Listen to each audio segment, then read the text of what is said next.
주 안에서 사랑하는 여러분, 오늘은 지속가능한 삶을 구축하십시오 라는 제목으로 하나님 말씀을 증거하도록 하겠습니다. 요즘 같은 때 참 생각이 많아집니다.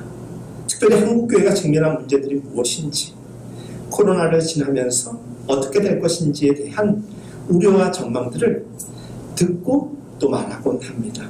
정말 구조적으로 어떻게 할 수 없는 부분들, 곳곳에 남아있는 안일함과 오만함과 무기력함들, 현실적인 문제 앞에서 눈을 감고 있는 연약함과 순간만을 넘어가려는 세련된 기술만 교회와 또 그리스도인들의 삶 곳곳에서 발견하게 됩니다.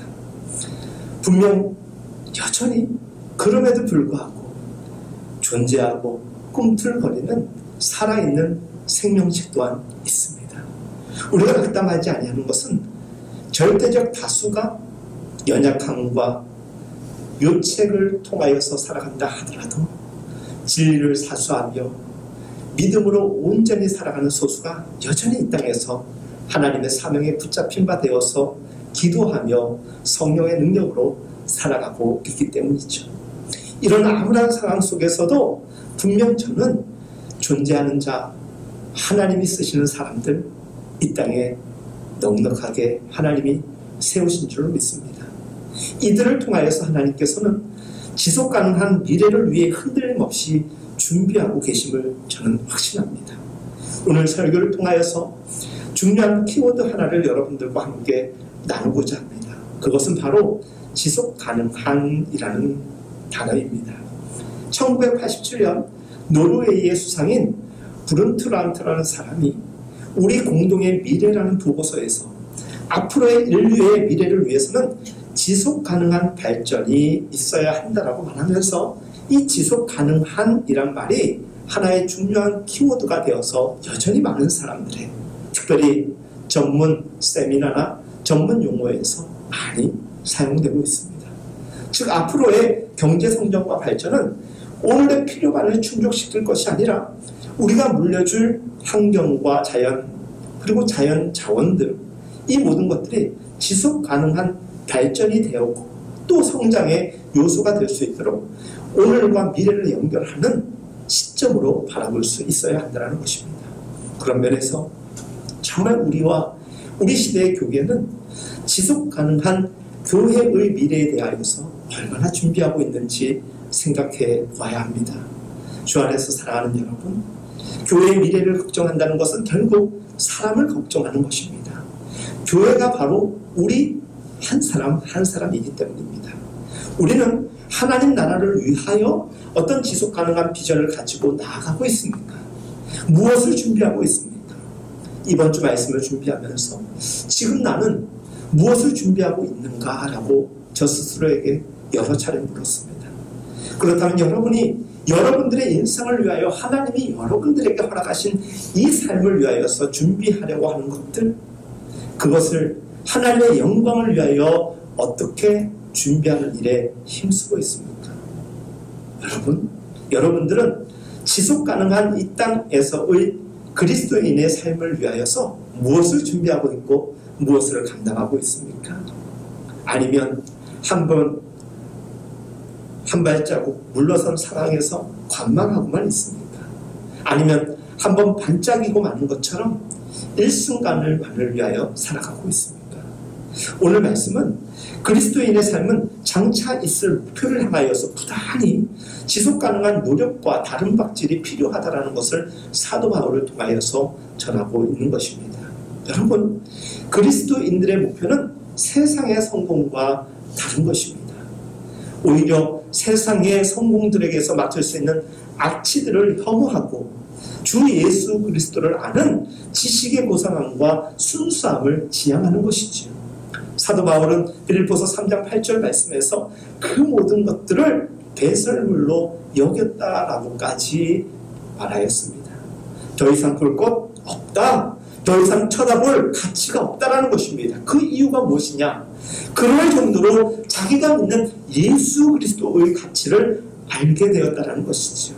주님의 부활, 그 십자가의 고난과 신비를 알게 되면서 이전에 내가 좋아했던 그 모든 것들을 포기할 수 있을 정도로 나는 믿음 위에 든든히 서 있다는 것을 사도는 고백하였던 것입니다. 여러분, 이와 같은 믿음에 욕심낼 수 있었으면 좋겠습니다. 세상 사람들과 비교할 수 없는 거룩함으로 승부할 수 있는 우리 안에 열정이 있었으면 좋겠습니다. 참 믿음을 알고 나니, 참 진리를 알고 나니 우리의 삶은 이제 그분의 부활로 인하여서 참된 삶의 기쁨을 누리기 시작하였고, 내 모든 괴로움과 또 내 모든 아픔, 내 모든 고통을 예수 그리스도의 십자가로 인하여서 모든 것으로부터 자유케 됨을 누리며 살아갈 수 있음이 우리의 고백이요 우리의 중심이 될 수 있기를 간절히 바라는 것입니다. 우리 또한 그 진리, 그 말씀을 알고 나니 내 삶의 목표는 주님의 그 부활에 나도 이르는 것임을 깨달아서 날마다 성령의 충만함으로 변화되어가는 삶, 그리고 그 변화의 지역을 날마다 확장시켜 나가는 일에 힘쓰는 그런 그리스도인들이 우리 모두의 삶이 되기를 간절히 바랍니다. 사망 권세를 이기신 그 부활, 그것이 우리의 삶 속에서 온갖 부정적인 감정과 사건과 사고와 염려와 근심이 끌려가는 그 무덤으로부터 그 무덤과 같은 세속적 삶, 세상 속에서 날마다 우리를 부활시키고 날마다 다시 태어나게 하시는 그 하나님의 은혜의 삶, 그래서 주님께서 부르시는 날까지 천국을 향하여서 날마다 다른 박질하는 것, 그런 가운데서 날마다 통쾌한 하나님을 통한 그리스도인들의 승리를 만끽하는 우리의 삶이 되기를 간절히 바랍니다. 사도 바울은 말합니다. 사도 바울 정도 되면은 이미 많은 사람들에게 존경을 넘어서서 모든 사람들의 신앙의 모델과 같은 존재 아니겠습니까? 그런데 그는 그 자신이 아직 달려가는 중이라고 이야기하면서 오늘 보면 12절 말씀에서 이와 같이 간증하고 있습니다. 내가 이미 얻었다 함도 아니요 온전히 이루었다 함도 아니라 오직 내가 예수 그리스도께 잡힌 바 된 그것을 잡으려고 달려가노라. 오늘날에도 우리에게 던져봐야 할 질문 바로 이것이 아니겠습니까? 여러분, 우리가 세상에서 인정받고 사람들로부터 존중받기 위해서 공부를 참 많이 합니다. 직장에서 얼마나 열심히 또 뛰어다닙니까? 그렇게 철저히 준비해서 우리가 얻으려고 하는 궁극적인 것이 무엇이었습니까? 어떤 연예인이 이런 이야기를 하였습니다. 인기를 얻어봤고 돈도 어느 정도 다 벌어봤는데 결코 자기의 삶은 행복하지 않았다. 그런데 이 연예인의 이 고백은 이 땅에서의 삶을 얼마 남기지 않은 여러 많은 사람들, 특별히 지식인들 가운데서 또 억만장자와 같은 부자들 가운데서도 그런 고백을 많이 하는 것을 우리는 들었습니다. 인기를 얻으려고 피나는 눈물과 또 한숨을 내뱉었던 그들의 삶, 난 안 되나보다 하고 좌절하고 포기하고 싶은 순간도 많았지만 그럼에도 불구하고 열심히 살아서 어느 정도 궤도에 오른 삶으로 인하여서 모두가 부러워하는 삶을 살아가는 그들, 그 모든 것들을 경험해 보았지만 진정한 행복이 그것에 있지 않다는 것을 그들은 분명 깨달아 알게 된 것입니다. 죽음에 가까웠을 때, 그리고 삶의 언저리에서 깊은 생각 가운데 잠길 때 그 진리가 그들을 흔들어 버린 것입니다. 그리고 그제서야 모든 것을 내려놓고 참된 행복을 추구하며 살아가는 것입니다. 일찍이 우리에게 복음은 그것을 일깨워 주셨습니다. 세상의 그 모든 허망한 것을 쫓지 아니하고 우리가 달려가야 될 그 표대가 무엇인지 우리에게 정확하게 이야기하고 있는 것입니다. 주 안에서 사랑하는 여러분, 우리는 그리스도인이지요. 진정한 행복이 어디에 있는지 알게 된 은혜 받은 사람들, 그들의 이름이 성도 아니겠습니까? 그리고 우리는 날마다 배웁니다. 그리고 여전히 지금도 경험하고 있습니다. 날마다 찾아오는 삶의 한숨의 무게를 십자가에 내어 맡길 수 있게 된 것이 우리에게 은혜이고, 날마다 찾아오는 부족함에도 불구하고 여전히 만족하고 자족하는 법을 말씀을 통하여서 일깨움을 얻었습니다. 불투명하고 불확실한 미래가 주는 근심의 무게 가운데서도 소망으로 바꿀 수 있는 변화 능력이 하나님께 기도하고 하나님이 함께 하시면 가능하다라는 것을 예수 그리스도의 이름으로 우리가 분명히 이제는 알고 있지 않습니까? 그러나 이런 마음을 지속 가능하게 하는 방법이 부족하여서 우리는 늘 허덕거릴 때가 참 많습니다. 이는 우리에게 구원에 대한 확신이 없는 것과는 별개의 것입니다.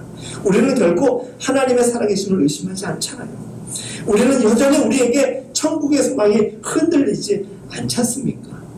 아쉽게도 우리는 소망에 따른 것들에 있어서는 결코 흔들림이 없습니다. 소망, 미래적 관점에서 일어날 일들에 대한 그 든든한 확신은 여전히 우리 안에 있음에도 불구하고 현실을 살아가는 기본적인 신자의 성품 그리고 오늘을 해석하는 믿음의 능력이 부족하고 흔들리기 때문에 늘 지속 가능하지 못한 그러한 삶을 살아갈 때가 참 많습니다.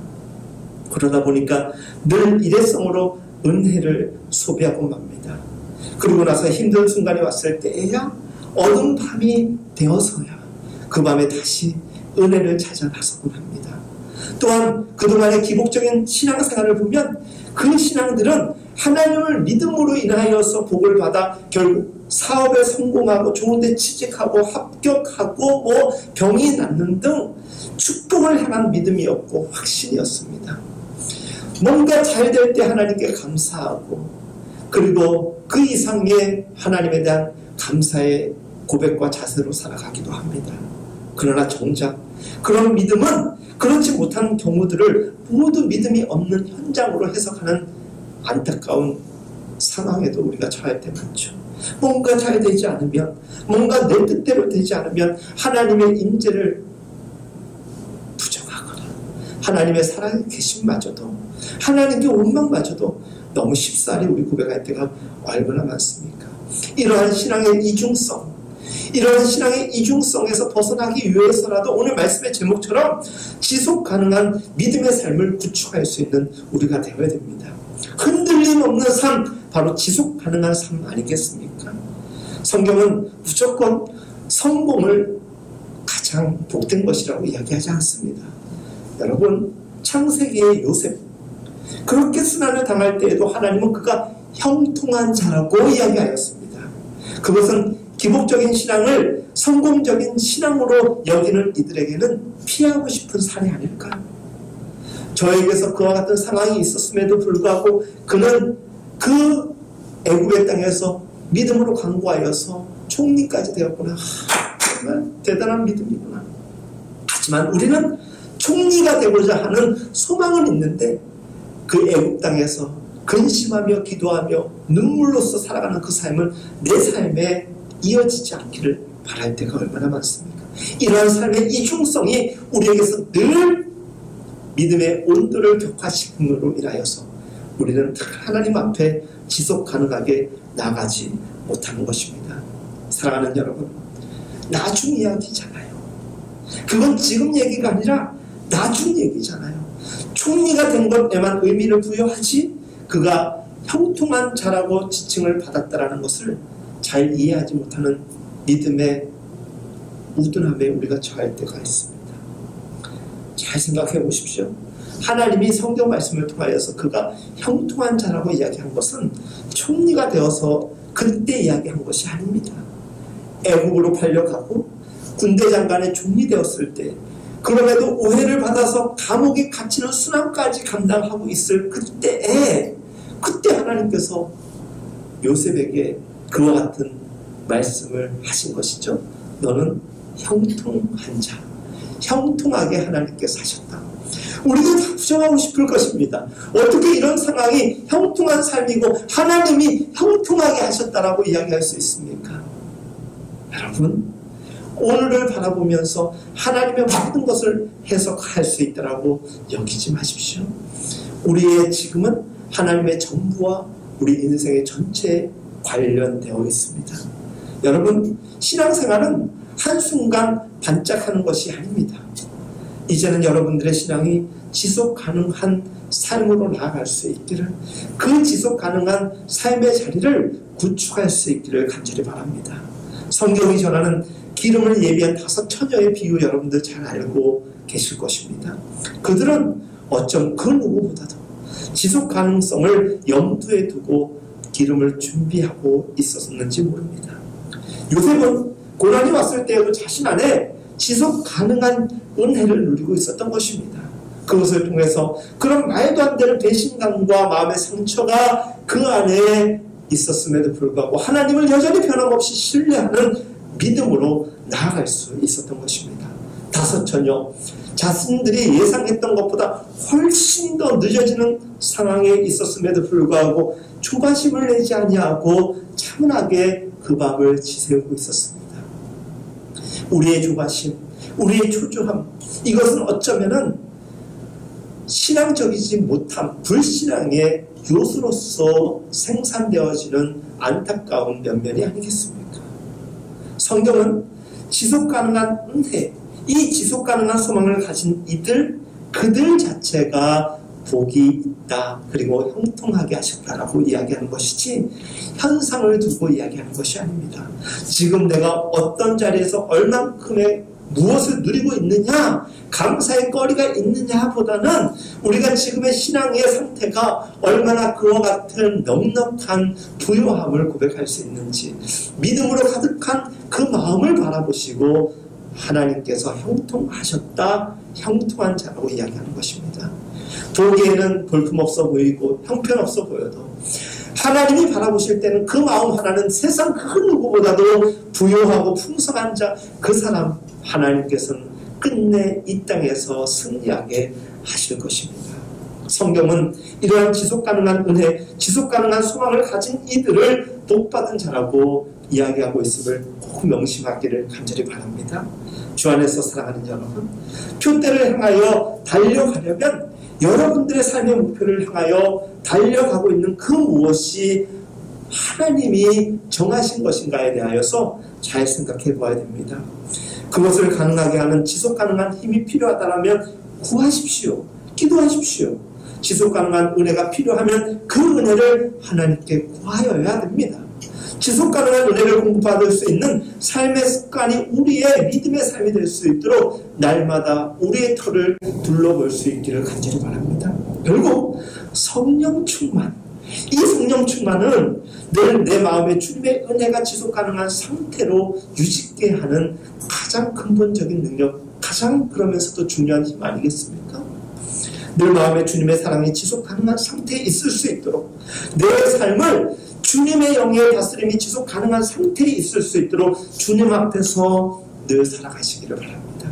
그래서 데살로니가전서 5장 16절로 18절 말씀은 우리에게 그와 같은 지속 가능한 삶을 구축한 자들에게는 항상 기뻐하는 삶, 쉬지 말고 기도하는 삶, 범사에 감사하는 삶이 뒤따를 것이라고, 그와 같은 고백이 가능함을 이야기하는 것입니다. 늘 내 마음에 기쁨이 흘러가고 내 마음에 기도가 채워지며 모든 일에 있어서 그것이 좋은 일이 되었든 나쁜 일이 되었든 감사로 고백하며 이겨낼 수 있는 능력, 그것이 바로 참된 행복을 지속 가능하게 해주는 신앙인의 삶 아니고 무엇이겠습니까? 여러분들이 무엇인가 하려고 한다면 무리한 것을 선택하지 마시고 지속 가능한 것부터 시작하시기를 바랍니다. 너무 버거운 것을 선택해버리면 지속 가능할 수 있도록 이어갈 수가 없는 것입니다. 한번 반짝 소비하고 끝나는 것 아니라 지속 가능한 것이 무엇인지 그것이 모르겠다면 첫째, 지혜를 구하면 되는 것입니다. 여러분이 진정 주님의 영광을 위해 살고 싶다면 지금 내가 할 수 있는 것이 무엇인지, 그리고 주님의 영광이 되기 위한 삶이 지속 가능하게 할 수 있도록 하나님께 그 응답을 간구하시기를 바랍니다. 한번 반짝 은혜스러운 것을 추구하지 말고 내 삶을 날마다 기쁨과 감사 가운데 있게 할 수 있는 지속 가능성을 향하여 도전하십시오. 그것이 기뻐하는 삶일 수 있고 기도하는 삶일 수 있고 감사로 모든 것을 감당해낼 수 있는 삶이 되는 것입니다. 사탄은 우리의 영적인 지속 가능성을 무너뜨리려고 합니다. 그리고 중단시키려고 합니다. 일시적으로 끝나기를 누구보다 더 간절히 바라는 존재들, 그래서 그 모든 것을 동원하여서 우리를 해방하는 자 바로 사탄 아닙니까? 그런 의미에서 우리는 더욱 영적인 싸움에서의 지속적인 승리를 위하여서 성령을 의지해야 될 것입니다. 주의 이름을 불러야 될 것이며 주의 이름을 의지해야 하는 것입니다. 여러분, 힘을 내십시오. 우리가 갈 길을 아직도 많이 남아있음을 기억하십시오. 그래서 사도는 이야기하지 않았습니까? 여전히 나는 달려가고 있다는 것입니다. 지치지 않고 포기하지 않고 좌절하지 않고 이 먼 길을 가는 법을 이는 이미 깨달아 알았던 것인데, 그것이 무엇이냐? 성령의 도우심, 인도하심을 날마다 받는 것이라는 것입니다. 다시 여러분들의 거룩한 습관을 주님께 간절히 구하십시오. 그리고 이제는 버거운 계획이 아니라 우리가 지속 가능하게 할 수 있는 일부터 하나하나 시작하십시오. 기도의 골방을 찾아가십시오. 틈새 시간을 노려서 말씀을 묵상하고 하나님께 기도하며 능력을 공급받으십시오. 너무 욕심내지 말고 꾸준히 할 수 있는 만큼만 해나가시기 바랍니다. 하나님이 너 왜 그렇게 느리냐라고 우리를 책망하지 않으십니다.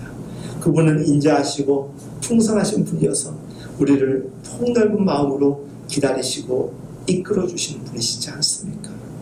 할 수 있는 만큼 감사하고 할 수 있는 만큼 기뻐하고 그 모든 것을 감당할 수 있는 힘을 주님께 간구하며 나아가시기를 바랍니다. 그것이 바로 꾸준히 내 삶을 지탱하는 지속 가능한 삶이요, 우리는 그와 같은 지속 가능한 삶을 구축해야만 이 땅에서 평화로운 삶을 살아갈 수 있는 것입니다. 그것을 통해 우리가 가야 할 이 길이 주님과 함께 가는 길이 되기를 간절히 바라고, 특별히 우리가 머물고 있는 곳마다 주님이 임재하는 곳이 되는 형통함을 누리는 우리 모두가 될 수 있기를 예수님의 이름으로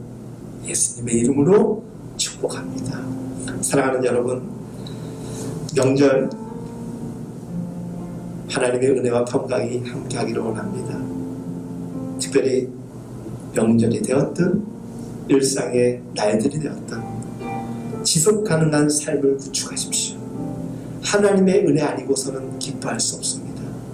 명절 되면 얼마나 행복합니까? 부모님을 만나고 형제 자매들을 만나서 얼마나 위로가 되고 힘이 됩니까? 그런데 또다시 우리는 일상의 삶으로 돌아와야 됩니다. 여전히 우리의 삶을 채우고 있는 온갖 슬픔과 고뇌들, 패배감들, 여러분, 사람의 일정과 환경은 일순간적이고 이례적입니다. 소모적일 수밖에 없습니다. 그렇다고 하여서 그 모든 것을 부정하는 것은 아니지만 잘 생각하십시오. 명절로 인하여서 단 며칠은 우리 기뻐할 수 있지만 지속 가능한 힘은 성령밖에 없습니다. 성령께서 관여하여야 하지만 명절 또한 행복한 것입니다. 사랑하는 여러분, 평안하십시오. 이겨내십시오. 그러기 위해서 성령을 의지하는 여러분들의 삶 될 수 있기를 예수님의 이름으로 축복합니다. 지속 가능한 삶을 구축하라. 성령께서 우리에게 말씀하고 계십니다. 함께 이 시간 우리 기도하겠습니다. 우리 시간 기도하실 때 하나님, 지속 가능한 삶을 살아낼 수 있도록 성령께서 우리와 함께하여 주시고 성령의 임재가 날마다 충만하게 하여 주옵소서. 우리 함께 이 시간 기도하겠습니다.